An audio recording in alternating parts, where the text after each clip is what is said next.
Pagkolekta ng basura imbis na lamok ang mungkahi ng Health Department na ipangkontra sa dengue. Ang pagbibigay pabuya kasi ng isang barangay sa makakapagsuko ng mga lamok, baka makaengganyo pa umano na paramihin yan para mas kumita. Nakatutok si Oscar Oida.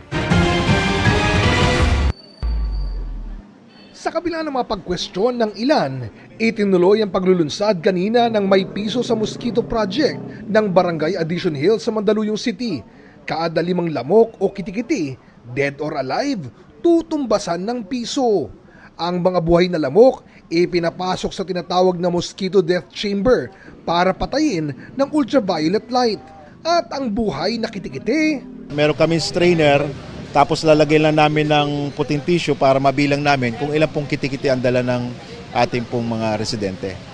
Kabilang sa mga nagpaalala ang Department of Health. Yung sanang good intentions natin, isang guni rin natin sa ating mga health officials. Baka mamaya mag-farming yung mga tao dahil paramihan ng kitikiti, paramihan ng pera. So ayaw natin yon.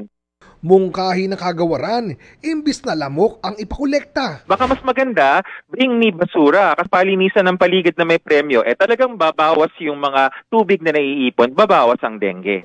Sabi ni Cap, meron na rin naman silang ganyan. Ang mga tao ay kumukuha ng mga plastic sachet wrapper sa mga kanal, dinadala nila dito, papalitan ko ng bigas at ng anumang pagkain. Regular din umano ang fogging sa kanilang lugar. Ang kampanya naman ng Philippine Red Cross, Beat Dengue Campaign.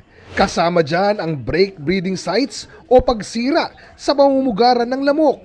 Educate the community o turuan ang mga komunidad kontra dengue. Assist dengue patients and hospitals sa pamamagitan ng pagbibigay ng ambulansya, dugo, welfare desks at medical tents.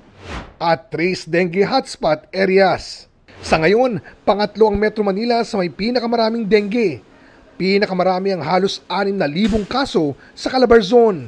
Tumaas naman ng 114% ang demand sa dugo na gamit sa paggamot sa dengue ngayong Enero hanggang Pebrero kumpara sa kaparehang panahon noong nakaraang taon ayon sa Philippine Red Cross. May dugo ang Red Cross sa 4 na sulok ng Pilipinas. Tumawag sila sa 1158 kung kailangan nila ng dugo.